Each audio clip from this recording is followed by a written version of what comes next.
Por favor, recibamos con fuertes aplausos al doctor Julio César Espinosa Goyena.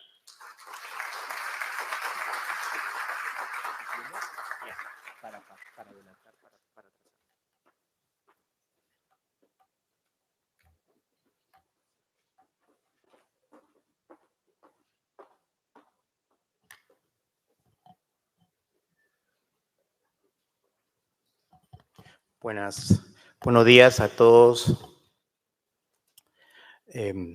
Primero, quiero, como corresponde, agradecer la gentil invitación que me hace la Contraloría en la persona del Procurador General de la institución, mi amigo y colega, el doctor Amado Enco,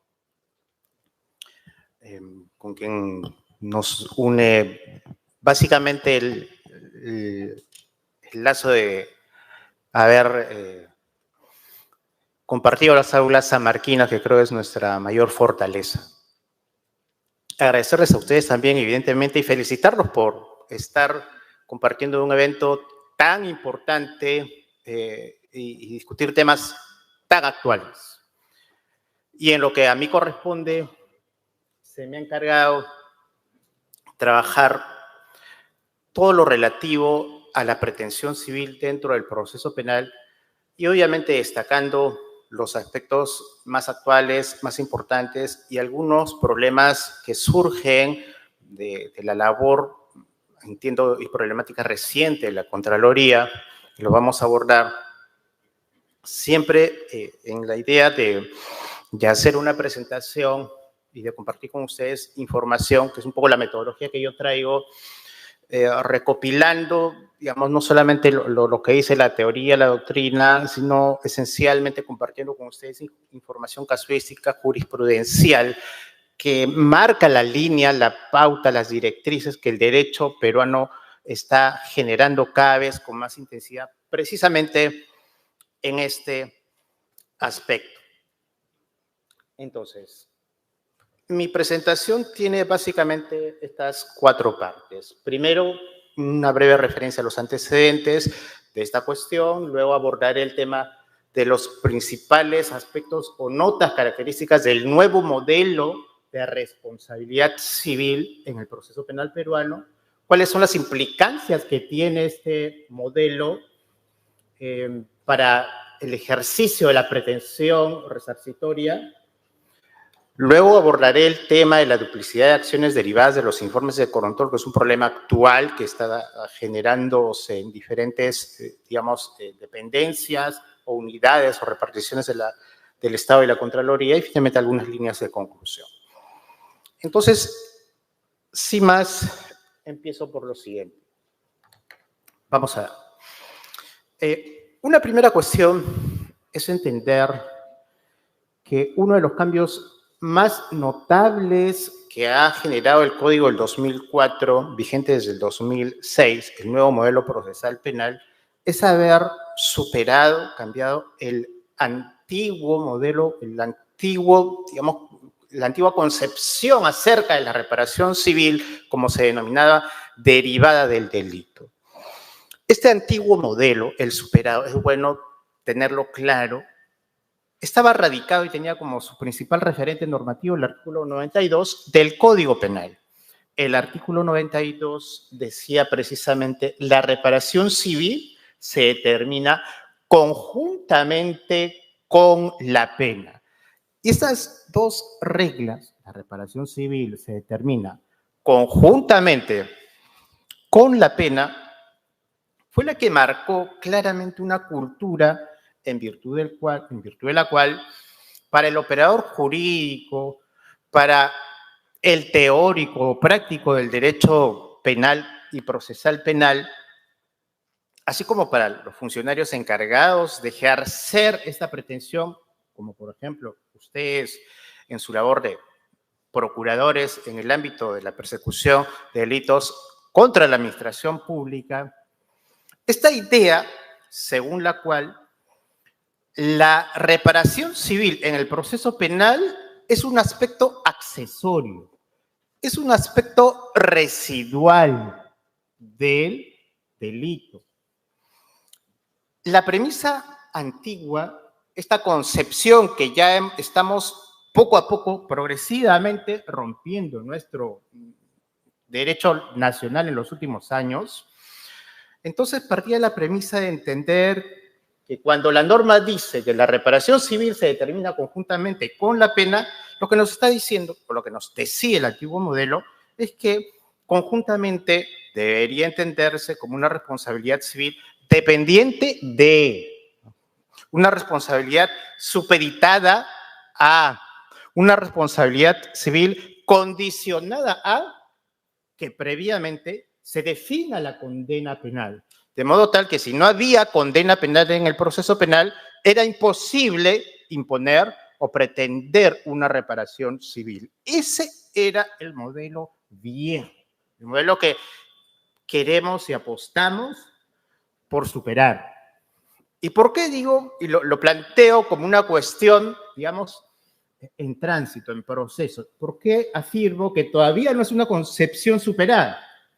Porque esta, que es una regla del Código del 91, permanece aún vigente en el inconsciente del operador jurídico, al punto que yo puedo poner como una referencia interesante esta sentencia del Tribunal Constitucional, que si se fija, 1275, es de julio del año pasado. O sea, esta no es una sentencia del año 91 ni el año 2004 cuando empieza a regir el nuevo código. Es una sentencia de hace un año aproximadamente. Y en esta sentencia de hace un año por el Tribunal Constitucional se puede notar claramente cómo, aún en la jurisprudencia constitucional, que de cuando en cuando también resuelve casos que tienen que ver con la cuestión civil asociada al delito, en la jurisprudencia constitucional todavía pervive esa concepción antigua según la cual la reparación civil se rige por un modelo de dependencia, es accesorio, no tiene vida propia. Tanto así, fíjense que los conceptos que acuña esta sentencia, dice, el ofendido, fundamento 35, es en el fondo solamente una figura marginal en el proceso penal, en contraste con el procedimiento civil, en donde el ofendido juega un papel decisivo como demandante en el proceso civil. En el procedimiento penal, él ha sido en gran parte desplazado por el Ministerio Público. El ofendido actúa, por regla general, solo como testigo del hecho o sus consecuencias. El Tribunal Constitucional nos dice hace un año entonces que la responsabilidad civil y la participación de quien defiende esos intereses es una intervención literalmente marginal. Casi por adhesión. Entonces, esto significa que esa concepción que tenemos que superar en la norma, en, digamos, la lectura y en la interpretación, sobre todo en la aplicación de estas reglas que ya están escritas en el código desde el 2004, tiene que ir poco a poco desplazando estos criterios. Y por eso es fundamental tener presente cuáles son estas notas características, cuáles son los aspectos característicos de este nuevo modelo procesal en lo que corresponde a la responsabilidad civil. Y acá entonces entramos a lo que nos interesa. La principal nota característica del nuevo modelo procesal, cuya norma fundamental es el 12 del Código Procesal Penal, particularmente 12.3 del Código Procesal Penal, establece una regla sin precedentes en nuestra legislación, porque indica que la sentencia absolutoria o el auto de sobreseimiento no le impiden al juez imponer una reparación civil. O sea, en el proceso penal puede imponerse una sentencia de absolución en lo penal, pero de condena en lo civil. Por supuesto que esto no ha sido fácilmente entendido por los operadores. Por supuesto que es algo que cuesta comprender y tiene una explicación además de derecho sustantivo, no solo de derecho procesal, sino de derecho sustantivo, de derecho civil puro y duro. Y entiendo el profesor Juan Espinosa va a trabajar eso en la siguiente ponencia. Pero a partir de esto, debe entonces quedar claro que la premisa, el principal paradigma de este nuevo modelo procesal penal del 12.3 nos indica que la acción penal en el proceso penal no deriva del delito, no depende del ilícito penal, coinciden por circunstancias de economía procesal en un solo cauce, en un solo momento, en una sola oportunidad de la jurisdicción penal, dentro de la jurisdicción penal. Pero, como lo ha dicho claramente ya la Corte Suprema en varios fallos recientes, la acción penal es independiente de la acción civil. Y entonces yo quiero acá ponerles y compartir algunos datos interesantes. Grafico lo que explico con casuística y con jurisprudencia más o menos reciente. Estos criterios, por cierto, están siendo ya afirmados, reconocidos por la jurisprudencia de los últimos, yo diría, no más de 4 años. Y con intensidad, dirían los 2 últimos años. O sea, ¿el código está vigente desde el año 2006? Sí, pero la comprensión, la aplicación y los nuevos criterios que la jurisprudencia está dictando sobre esta materia se están produciendo en los últimos, yo diría, 5 años. Así que creo que es interesante recopilar y compartir con ustedes esa información que son las herramientas y entiendo para eso estamos en esta mañana. Entonces, vamos primero a este precedente interesante. Casación 613 de abril de este año, que es precisamente interesante, me pareció, porque se genera el problema que llega a la Corte Suprema por una omisión en la valoración de un informe de la Contraloría. Entonces, ¿qué sucede en este caso? Primera instancia, la sentencia de primera instancia absuelve por colusión. Segunda instancia, apelación que se presenta contra la absolución, confirma la absolución. La Procuraduría de la Contraloría General de la República interpone casación, sosteniendo que a pesar de la absolución, en aplicación de este nuevo modelo y el 12.3 y normas siguientes, correspondía un pronunciamiento acerca de la responsabilidad civil. O sea, en primera y en segunda instancia, los jueces penales habían guardado silencio acerca de la existencia del 12.3 del Código y de la posibilidad de analizar, a pesar de la absolución, la imposición o la determinación de un daño. La Contraloría, en su recurso de casación, decía, el informe de control que ha sido presentado durante la investigación y como prueba actuado en juicio oral no mereció ninguna respuesta del juez penal, ninguna valoración, ningún mérito. Y allí, en el informe, se determinaban los elementos para establecer que sí existía un daño que no necesitaba necesariamente de definir un ilícito penal. Pues la Corte Suprema acoge en sentido positivo, declara fundado el recurso de casación, anularon las 2 sentencias anteriores y estableció que la sentencia de primera instancia omitieron valorar el informe técnico referido a los daños.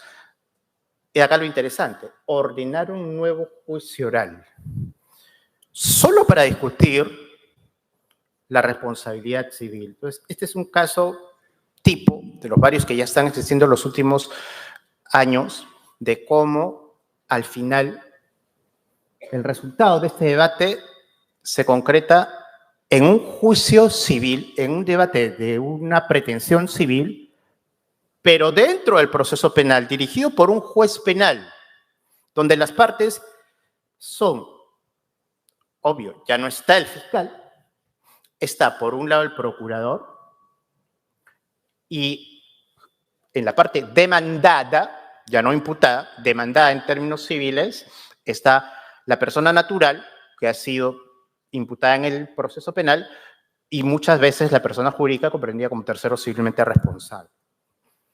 Este es entonces un primer caso interesante. Un tema interesante de esta sentencia, que lo toco así nomás como pie de página, es que ha establecido un criterio muy importante. Los invito a vean el fundamento jurídico undécimo de la sentencia, que dice lo siguiente.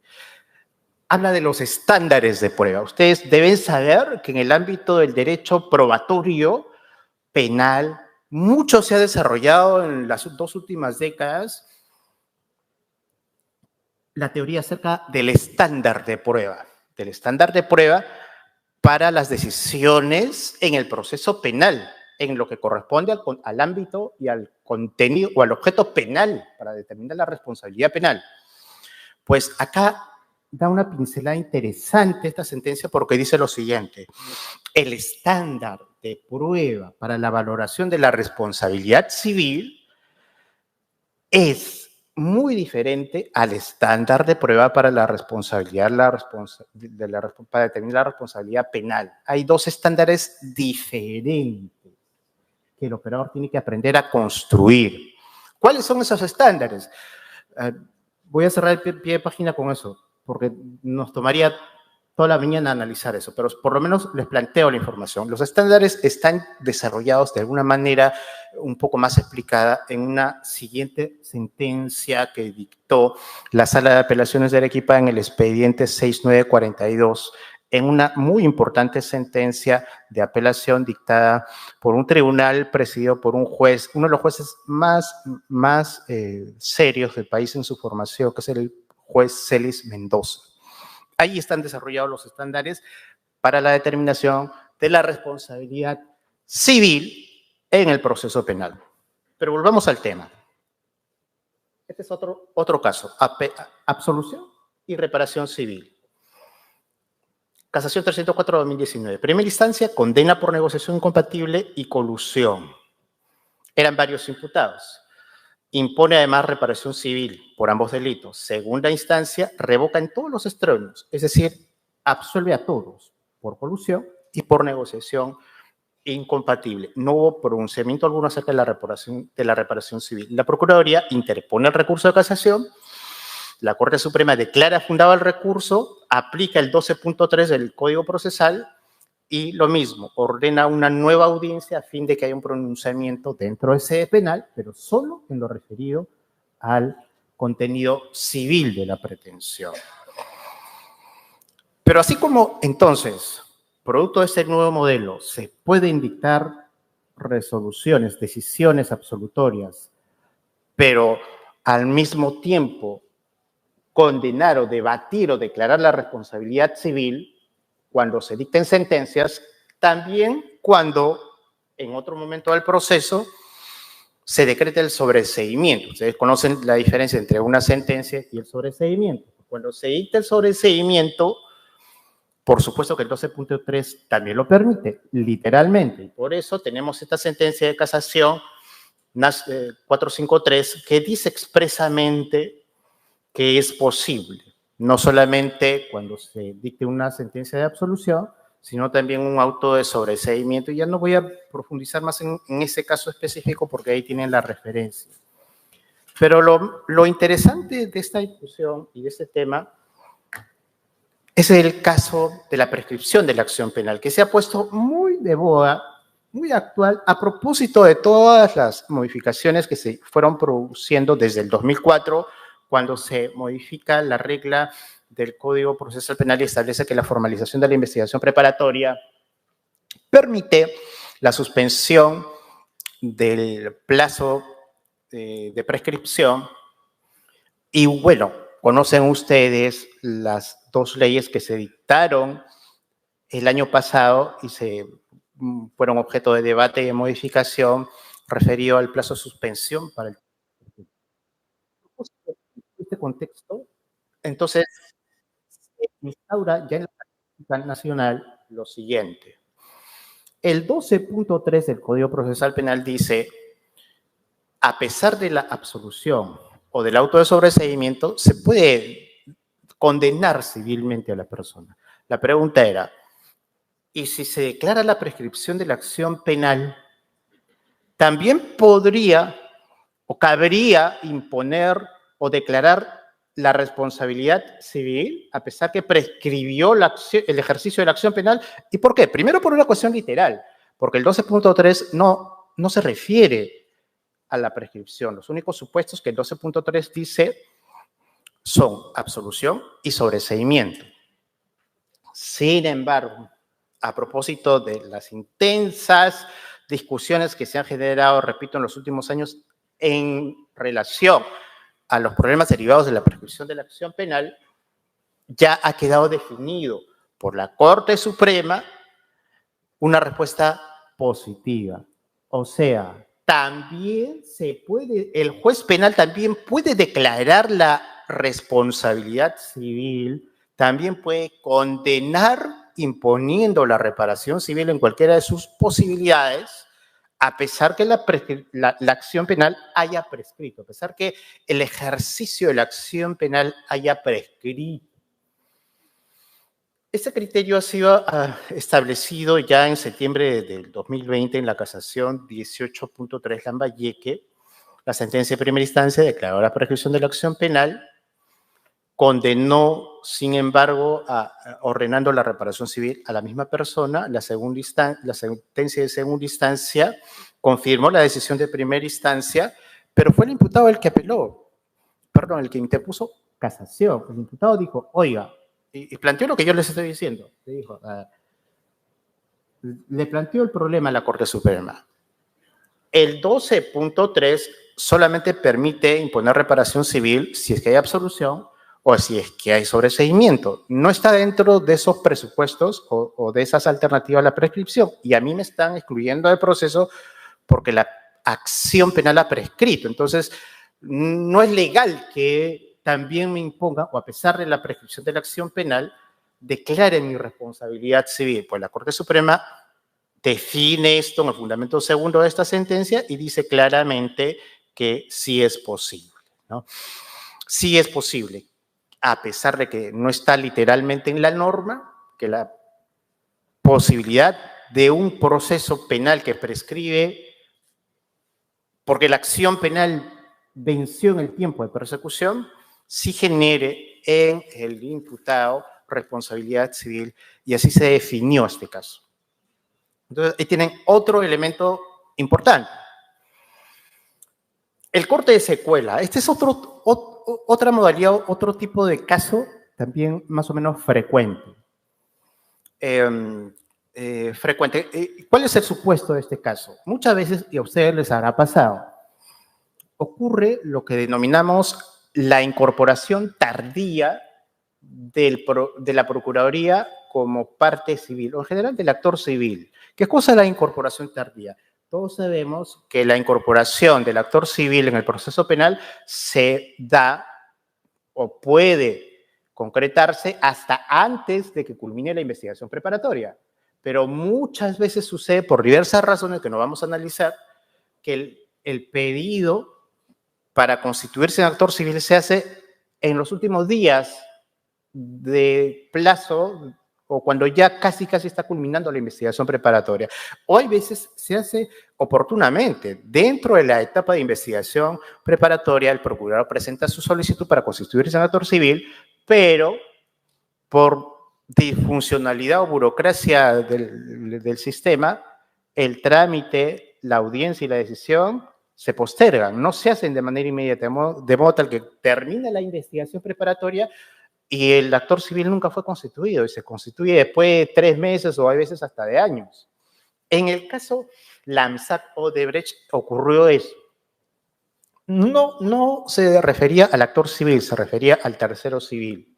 La empresa, como tercero civil, a solicitud de la Procuraduría, fue comprendida después que la investigación no solamente había concluido, sino que ya todo el proceso había terminado con sentencia de primera instancia, condenatoria, sentencia de segunda instancia, condenatoria, y recién cuando ya se había dictado la sentencia condenatoria de segunda instancia, terminó de discutirse en un incidente paralelo la inclusión de la empresa como tercero civilmente responsable. ¿Qué hizo la Corte Suprema?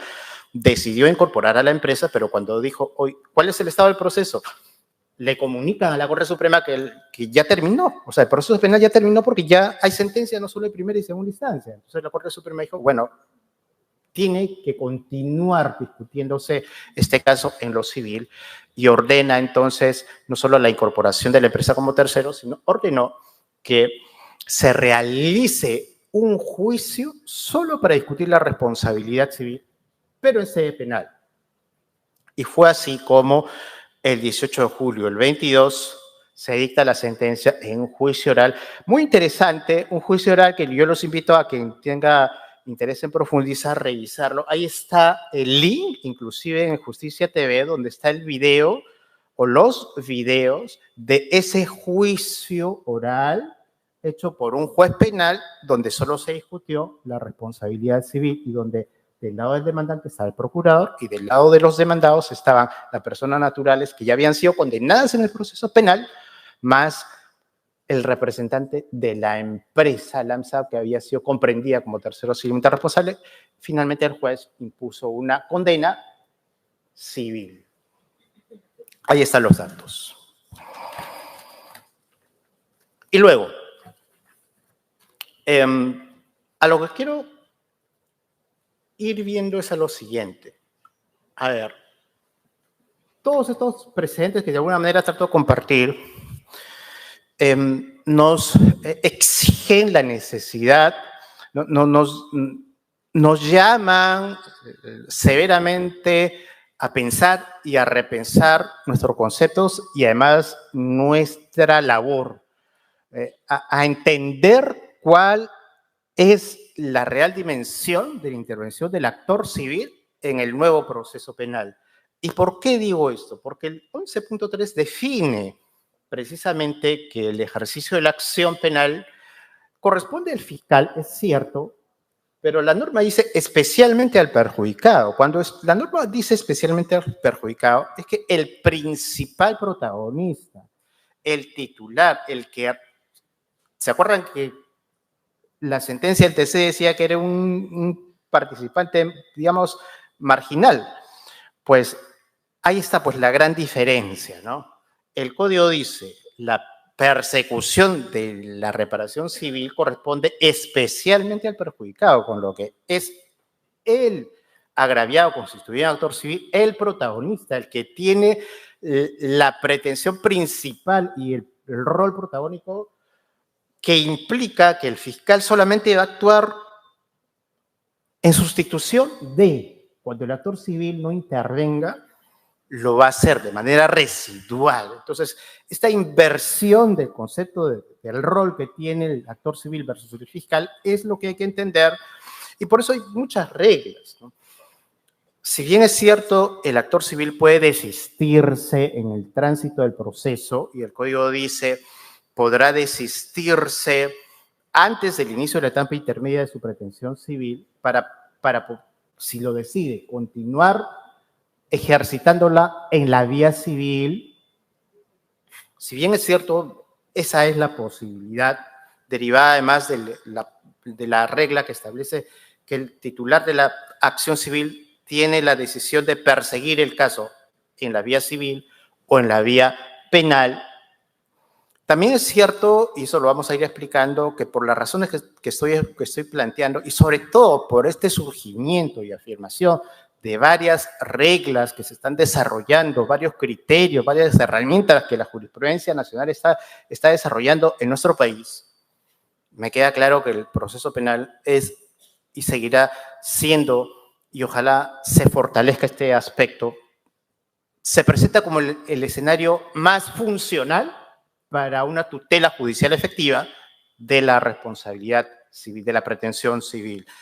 Pero eso no pasa solamente porque esté, digamos, escrita en la norma o porque la Corte Suprema vaya poco a poco delineando y afirmando este nuevo modelo, sino pasa porque además quienes intervengan en condición de actor civil, para decirlo en términos generales, asuman de manera eficiente, asuman a plenitud esas nuevas herramientas y esa nueva posición que les da el nuevo Código Procesal Penal. ¿Y por qué digo esto? Porque vamos a ver, uno de los temas importantes para lograr ese resultado y para ejercer esa potestad pasa obviamente por entender que en el proceso penal la carga de la prueba de la pretensión civil entonces tiene que recaer protagónicamente y principalmente en el actor civil y no en el fiscal. Eso significa lo siguiente. Cuando el actor civil se constituye, cuando el agraviado, el representante, sea un privado o sea un funcionario como un procurador, se constituye en actor civil, dice el artículo 100 del Código Procesal Penal que la solicitud de constitución en actor civil debe contener, bajo sanción de inadmisibilidad, la prueba documental que acredita su derecho. Repito, la constitución de actor civil tiene que contener la prueba documental que acredita su derecho. Pregunto, ¿cuál es esa prueba documental que acredita su derecho? ¿O cómo se acredita el derecho del actor civil al momento de constituirse en actor civil, al momento de solicitar al juez que lo tenga comprendido en el proceso? En la práctica, y tengo que hacer acá una expresión crítica, en la práctica, muchísimos casos, yo he revisado cientos de solicitudes de los actores civiles para constituirse, de agraviados o de procuradores para constituirse en actor civil, y cuando dice, acredito mi derecho, lo que hacen es presentar su DNI y la resolución ministerial que lo designa como procuradores. Y cuando entramos al debate, yo soy abogado que ejerzo la defensa de manera privada, lo primero que planteo y discuto es, oiga, pero ¿cuáles son los elementos que está aportando para sostener que tiene una pretensión? Porque estamos entrando a un aspecto civil, es como si estuviéramos iniciando un proceso civil de obligación. Y en un proceso civil, lo que el demandante me tiene que plantear no solamente es su DNI y su partida de nacimiento, lo que me tiene que plantear es cuál es su pretensión y cómo pretende probar, por lo menos inicialmente, su pretensión. Entonces, la carga de la prueba es un elemento fundamental que desde el inicio en la constitución del actor civil, durante toda la investigación preparatoria puede durar 1 año, 2 años o 3 años, según la complejidad del caso.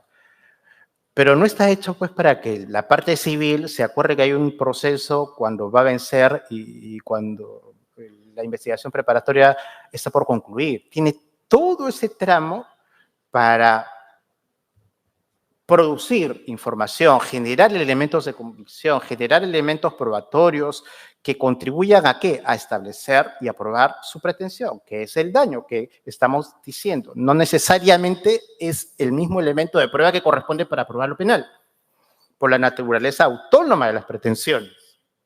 Ocurre muchas veces que cuando el fiscal solicita el sobreseimiento de la causa, porque no hay elementos para probar el delito, el procurador se opone al sobreseimiento y le pide al fiscal, señor fiscal, solicito que se amplíe la investigación, porque en la investigación no se realizó A, B, C, D diligencias. Eso es frecuente. Pero ¿cómo así el actor civil puede reclamar después de que la investigación concluyó aquello que no, diligentemente, aquello que no generó? ¿O cómo puede reclamar vacío según una investigación a la que, pese a estar constituido y emplazado, no aportó, no participó? Este es un tema también importante que ustedes tienen, entiendo, como casuística constantes, me imagino casos, decisiones que han sucedido, pero que implica o llama la reflexión a pensar que este modelo no funciona solamente porque haya una sentencia de un juez que se le ocurre tutelar un derecho. Ocurre en la medida que construyamos esa pretensión durante todo el curso del proceso, en la fase intermedia también. Y acá hay un tema importante, que lo quiero siempre recordar, por lo menos en los últimos meses lo he venido difundiendo y discutiendo. En la fase intermedia ocurre algo digamos, que ustedes lo van a entender rápidamente. Las partes tienen que ofrecer sus pruebas. Muchas veces, bueno, es una práctica que viene de la concepción antigua, ¿no? De la concepción de entender que la reparación civil y la responsabilidad civil es una cuestión accesoria Es una cuestión adhesiva, es una cuestión tangencial, es una cuestión, digamos, como dice la cita del Tribunal Constitucional, es una cuestión que no es determinante y que más bien depende de o está adherida a la responsabilidad penal.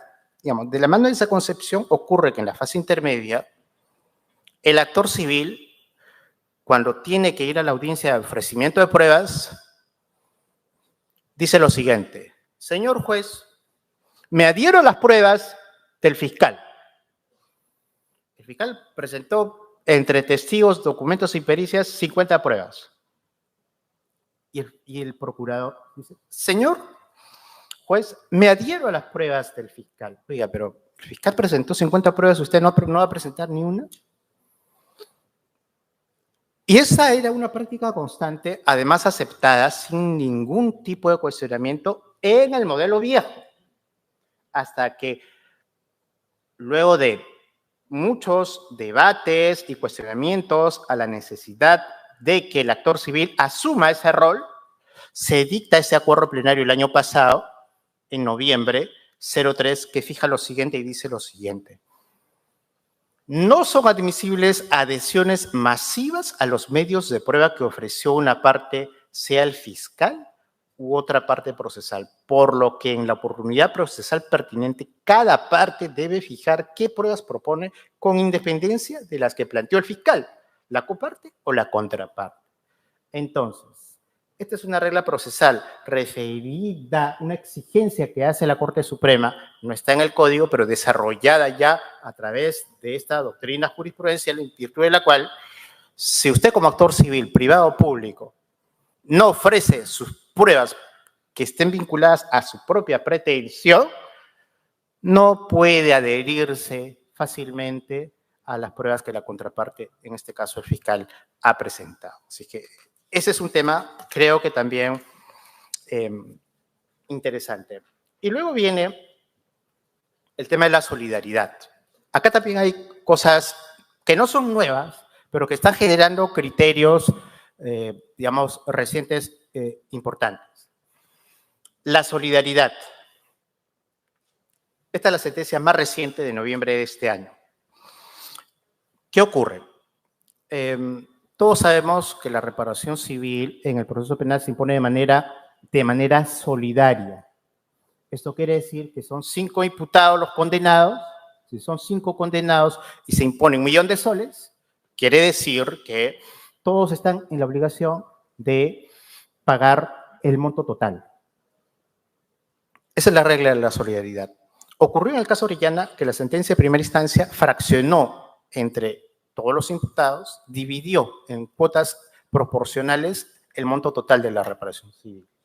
La sala confirmó. Subió a la Corte Suprema en casación y en esta reciente sentencia la Corte Suprema ha dicho: ojo, no se puede, el juez penal no es competente para dividir, para fraccionar el monto total, o mejor dicho, para prorratear la reparación civil entre todos los imputados. ¿Por qué? Porque esa es una competencia del juez civil que podrá hacerla si es que se pretende, luego se demanda la repetición del monto pagado por quien asumió el total de la reparación civil. Ese criterio, entonces, me parece también interesante conocerlo y difundirlo, digamos, porque, repito, es de este mes. Pero con esto quiero ir terminando para comentarles el problema actual acá en la Contraloría, la duplicidad de acciones judiciales. Se ha identificado diversos informes, número de informes de control que recomiendan acciones legales, tanto en la vía penal como en la vía civil, teniendo como base el mismo informe, el mismo hecho, la misma infracción determinada, y ahí tienen como referente, por ponerle un nombre, el caso Bazán Bagua, que es un ejemplo de los varios casos que se presentan, que generan y que han generado que los procuradores decidan hacer acciones, procesos separados, pretender solo lo penal ante la Fiscalía y la acción civil en un proceso civil. Y se ha identificado que se han generado ya diversos casos de duplicidad de acciones porque ya no solo la Procuraduría de la Contraloría General o de las entidades, ¿no?, principalmente la Procuraduría Anticorrupción, ha detectado y ha comunicado constantemente, por lo menos información, hasta el año pasado, un sinnúmero de casos penales en los que ellos ingresan a constituirse como actores civiles, pero que tienen el gran problema de la oposición lógica y válida que hacen los imputados, porque respecto de los mismos hechos basados en los mismos informes, la Procuraduría generó procesos civiles paralelos. Entonces, cuando el procurador anticorrupción en el proceso penal quiere constituirse como actor civil, viene la oposición del imputado y le dice, oiga, le dice al juez, es improcedente que el procurador intervenga en el proceso civil porque ya me ha demandado en la vía civil, no él, o sea, no el procurador de la Contraloría, no el procurador anticorrupción, sino el procurador de la Contraloría o de la entidad, ya me ha demandado en este momento, tengo un proceso paralelo o anterior en la vía civil por los daños y perjuicios derivados del mismo informe. Y eso que genera que finalmente en el proceso penal el procurador anticorrupción ya no tenga posibilidad de espacio de intervenir. Entonces, a lo que vamos es a lo siguiente. Esta duplicidad de acciones paralelas genera, obviamente, afectaciones a diversas garantías, pero para empezar, a la garantía de la prohibición de la persecución penal o del proceso penal paralelo o a la existencia de una doble pretensión basada en la misma razón. El Estado no puede pretender en dos vías paralelas una misma pretensión, afectando con ello y poniendo en riesgo la transgresión de esta garantía que es el ne bis o non bis in idem. Una confrontación innecesaria de la Procuraduría Anticorrupción versus la Procuraduría de la entidad y de la Contraloría. Pero además, mayores obstáculos procesales para lograr la pretensión civil. O sea, en buena cuenta, generar acciones paralelas, civil y penal, basadas en lo mismo, significa pues que, y en la práctica, que el Estado se está disparando a los pies. Está produciendo acciones, digamos, que pueden tener un objetivo común, que es el logro de la reparación civil, pero al no definir cuál es la vía más efectiva, más eficiente para lograr la tutela judicial en lo civil de modo más íntegro, se producen este tipo de, digamos, disfuncionalidades. Por ello es que luego de haber revisado e identificado, entiendo, internamente acá en la Contraloría estos problemas, se establece como criterio y como, digamos, la idea más razonable, la necesidad de evitar duplicidad de acciones que inicie o que genere la Contraloría, porque está demostrado, y esto ya a manera de conclusión, por todo lo que les he explicado y algunas cosas que no he podido explicar por lo apretado del tiempo, está demostrado que en los últimos años el sistema judicial penal está procurando y está creciendo y está fortaleciendo aún más la posibilidad que tiene el agraviado de lograr sus objetivos. Dicho en otras palabras, el proceso penal está convirtiéndose en el mejor cauce procesal posible para reclamar en esa vía y de modo acumulado al objeto penal la reparación civil. La unidad de respuesta al ordenamiento jurídico, entonces, es una razón importante a tenerla en cuenta. La necesidad de evitar que el Estado se autodebilite con un conflicto absolutamente disfuncional, pero sobre todo, y con esto concluyo, porque el nuevo modelo procesal penal, por las razones que les he explicado, en lo que corresponde al ámbito civil, ha fijado y está construyendo y ya está definiendo. O sea, que la Corte Suprema ya haya fijado ya, no una, por lo menos al día de hoy deben haber por lo menos 15 sentencias casatorias que desarrollan este nuevo modelo en los últimos 2 años, significa que hay ya un nuevo modelo establecido, con amplias posibilidades. Por lo tanto, yo resumiría en 2. Este nuevo paradigma de la responsabilidad civil en el proceso penal, 2 ideas centrales. La naturaleza autónoma de la responsabilidad civil, a pesar de estar dentro del proceso penal, y todos estos nuevos criterios, derechos y pretensiones que el actor civil tiene ya diseñados, tiene ya abiertos, graficados y reconocidos por la jurisprudencia para el ejercicio más funcional de su derecho. Creo que estas 2 directrices son los nuevos paradigmas, son los puntos cardinales que creo el operador jurídico, como ustedes, deben tener presente. Muchas gracias.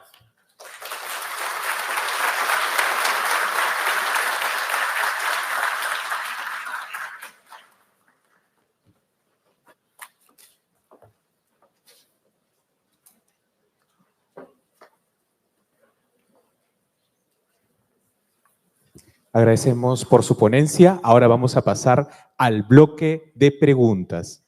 Adelante, por favor. Buenos días, doctor. Tengo el encargo de transmitir las preguntas generadas por la audiencia. En este caso, le preguntan si la acción civil en el proceso penal, en el caso de la Procuraduría de Contraloría, es justamente por recomendaciones penales del informe de control y en el caso que se haya determinado perjuicio económico, pues denunciamos delito. Y si luego este proceso penal concluye con absolución o sobreseimiento, de entrar a este proceso penal para discutir la reparación civil, ¿seguiríamos sosteniendo una responsabilidad civil extracontractual o la contractual, que es la que indica la ley orgánica de nuestra entidad? Gracias. Lo primero es, ¿en qué momento se decide por decirlo, la sentencia civil en el proceso penal? Hay 2 momentos.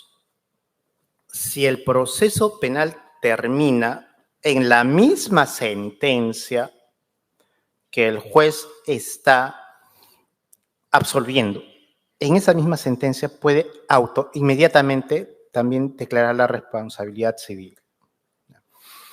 Lo que ha sucedido es que en muchísimos casos eso no ha ocurrido y entonces luego, por apelación o por casación, tenemos que regresar para volver a hacer un juicio, pero solo para lo civil. Y entonces tenemos los casos de los varios que he explicado acá.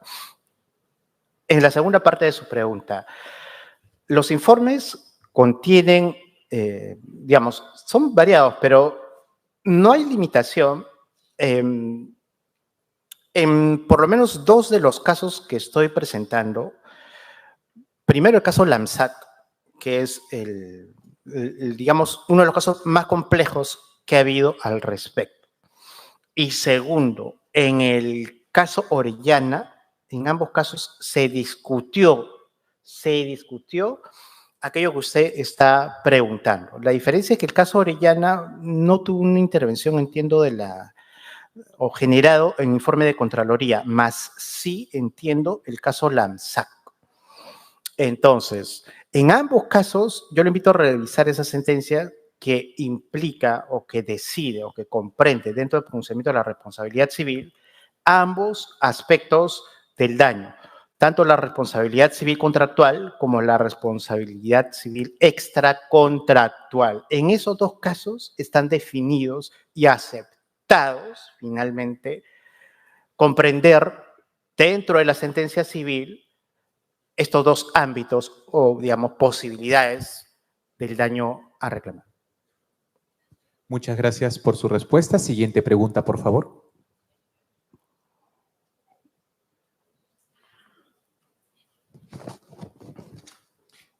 Muchas gracias. Doctor, excelente su ponencia. Hemos recepcionado varias preguntas relacionadas al plazo de prescripción de la acción civil. Queríamos consultarle, doctor, que si el proceso penal suspende el plazo de prescripción de la acción civil o, en todo caso, ¿desde cuándo empezaría a correr el plazo de prescripción de la acción civil dentro de un proceso penal? Mira, este es un problema bastante complejo. ¿Ya? Hay casuística, yo he identificado cerca de 10 casos que están pendientes de resolver esa cuestión en segunda instancia y también en la Corte Suprema. El plazo de prescripción de la acción civil básico que establece el Código Civil, como todos sabemos, es de 10 años. La pregunta es, ¿desde cuándo empieza a correr o a computarse esos 10 años? ¿No? Desde el momento en que se ha determinado el daño, o sea, el hecho dañoso, o desde el momento en que se ha dictado la sentencia que constituye, digamos, un título ejecutivo que define esa posibilidad de cobrar, ¿no? De reclamar la obligación a cumplir. Entonces,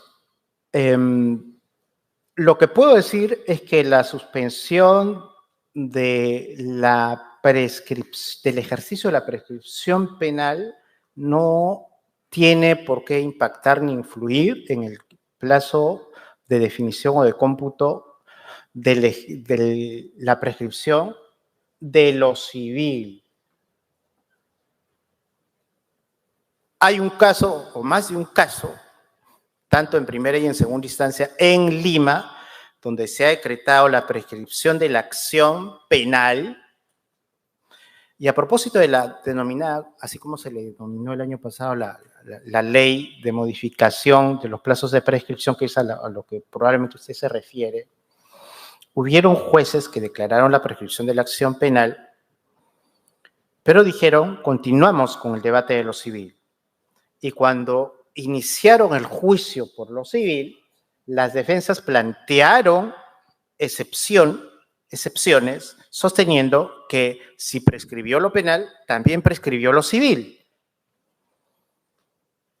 Por lo menos hay dos resoluciones, dos decisiones que han afirmado y han establecido que no se funde el mismo plazo de prescripción y el término de 10 años para la prescripción de la obligación civil se computa desde el momento en que se dicta la sentencia penal, que es la que define el daño, que es la que definió el hecho, digamos, sobre el cual se va a reclamar el daño.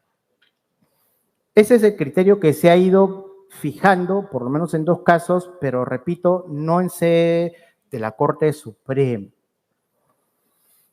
Creo que la Corte Suprema tiene pendiente todavía discutir a profundidad esa cuestión, pero el debate está ahí, o sea, 10 años contados desde el momento en que se dicta la sentencia penal que define cuál es el hecho dañoso, o 10 años desde que en lo fáctico, no en la sentencia, ocurrió el hecho, ¿no?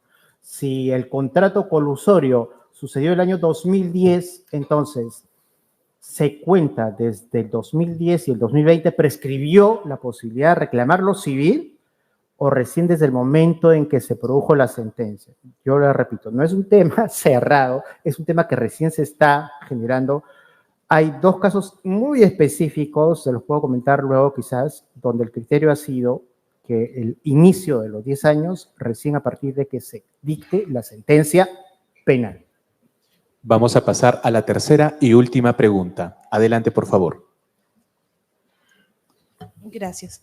Un tema procesal también. ¿Qué procedería realizar frente a un control de acusación que ya se ha llevado a cabo con participación tanto del Ministerio Público, donde pidió reparación civil porque el actor civil se incorporó extemporáneamente, ¿no? ¿Se tendría que renovar este control de acusación solo por la pretensión civil? A ver, Extemporáneamente significa que cuando se hizo el control de acusación, el actor civil no estaba constituido, entiendo. Por eso es que el fiscal se ve en la obligación, por sustitución o por ausencia de un actor civil constituido, se ve en la obligación de formular la pretensión civil.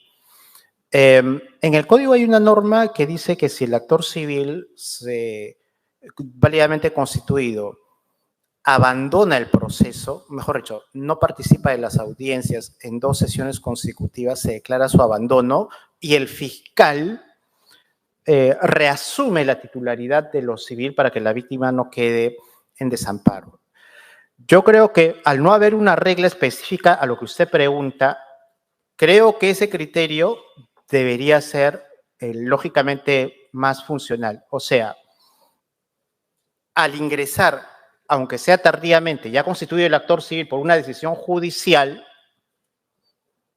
el fiscal debe, aplicando la regla de la alternatividad y la titularidad de la acción penal, pese a que la investigación y la etapa de formular acusación ya pasó, porque ya hay una etapa intermedia y ya se formuló la pretensión por escrito. Pese a ello, yo creo que igual sigue vigente la regla según la cual, al estar constituido el actor civil, cesa la pretensión del fiscal. Entonces, debería producirse ahí una regla o una decisión de sustitución del fiscal por el actor civil y el actor civil tener la posibilidad de, si lo tiene a bien, fortalecer, reforzar o replantear, dependiendo del momento en que se encuentre ese control de la acusación, el monto o quantum de la reparación civil inicialmente pedido por el fiscal. Entonces creo que la regla es la sustitución del fiscal por el actor civil, aunque sea tardíamente constituido. Creo que se impone porque finalmente por alguna razón lo han constituido, aunque sea tardíamente, ¿no? O sea, se entiende que no había una falta de debida diligencia del actor civil, sino de repente porque se demoró el trámite a nivel judicial, el juez tenía 500 audiencias y se demoró 3 años en resolver el pedido del actor civil que ocurre a diario, ¿no? Esa sería mi respuesta. Vamos a tener una última pregunta. Tenemos colaboradores a nivel nacional, tenemos a más de 950 personas a través de la plataforma Webex y van a formular una pregunta. Siguiente pregunta, por favor. Muchas gracias. Doctor, nos han trasladado la siguiente pregunta. ¿Por qué razón la autonomía de responsabilidades no justifica que pueda iniciarse de manera simultánea la acción penal y la acción civil por los mismos hechos y responsables contenidos en un mismo informe de control? ¿Me puede volver a...? No entendí bien cuál es el... Claro que sí. ¿Por qué razón la autonomía de responsabilidad no justifica que pueda iniciarse de manera simultánea la acción penal y la acción civil por los mismos hechos y responsables que son evidenciados en un informe de control? Por razones de economía procesal puramente, nada más que eso. Pero digamos, ¿qué significa economía procesal? Evitar un doble desgaste de la jurisdicción. ¿Para qué voy a ir a reclamar lo civil ante el juez, ante la fiscalía y juez, perdón, lo penal ante la fiscalía y lo civil ante el juez civil, cuando, por todo lo que les he explicado, el proceso penal de hoy, no el antiguo, el proceso penal de hoy le da al actor civil, público o privado, mayores posibilidades de tener una respuesta efectiva. Pero además, en el ámbito probatorio, mayor contenido, mayor riqueza de obtener, de generar información probatoria para determinar el daño, la va a tener en el proceso penal, donde hay una intervención mucho más intensa, mucho más amplia, mucho más compleja. En el proceso penal, el actor civil va a poder aprovechar, por ejemplo, de la información que brinden los testigos. En el proceso civil, pocas veces hay información testimonial. porque es básicamente documental o pericial, ¿no? En el proceso penal va a haber mucha información que va a surgir de los datos que aporte la prueba, digamos, no personal. Entonces, la mayor riqueza y posibilidad de darle contenido a la pretensión civil, aunque parezca mentira decirlo, cuando está vinculado a un hecho delictivo, está en el proceso penal y no en el civil. Esa sería la